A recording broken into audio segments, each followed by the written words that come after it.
Gardens, and it is the 1st of July, and we're looking at mullein. It's been in flower for a couple of weeks, pretty much in full bloom now.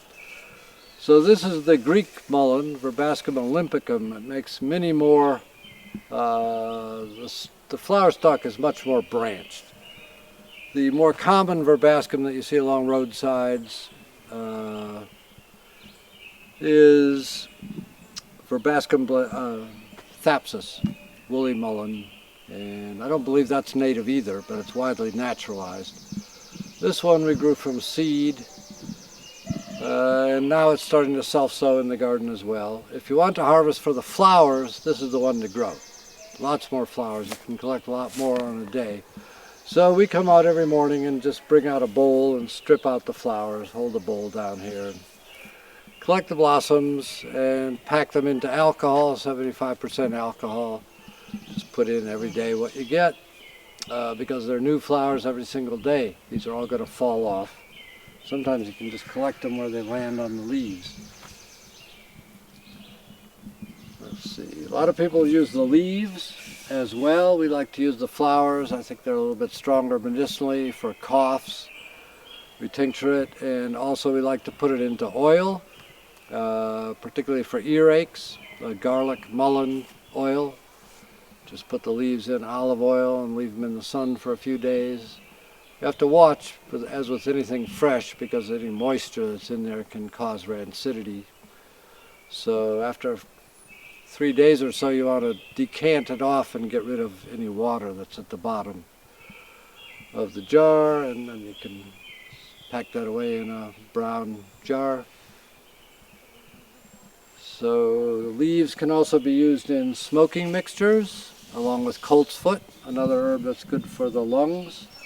So that's frequently the basis of herbal smoking mixes, is mullein leaf and coltsfoot leaf, and then usually people add some sedative kind of herbs like passion flower or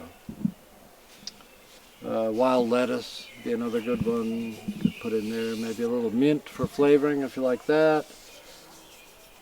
Possibly skullcap was suggested to me as an ingredient for an herbal smoking mixture, and you can also use lobelia, which we'll film presently. That's got lobeline in it, which mimics the action of nicotine, so it helps with, if you're trying an herbal smoking mixture as a way of getting away from tobacco, adding some lobelia.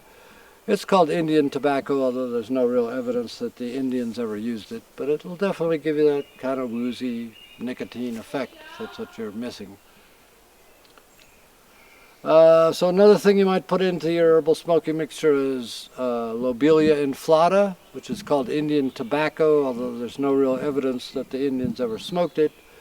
But it does contain lobeline, which goes to the same neurotransmitter or receptors as nicotine. Nicotinic receptors, so it helps with tobacco withdrawal, with nicotine withdrawal. That's lobelia inflata. We'll film that and add it on. So that'd be another.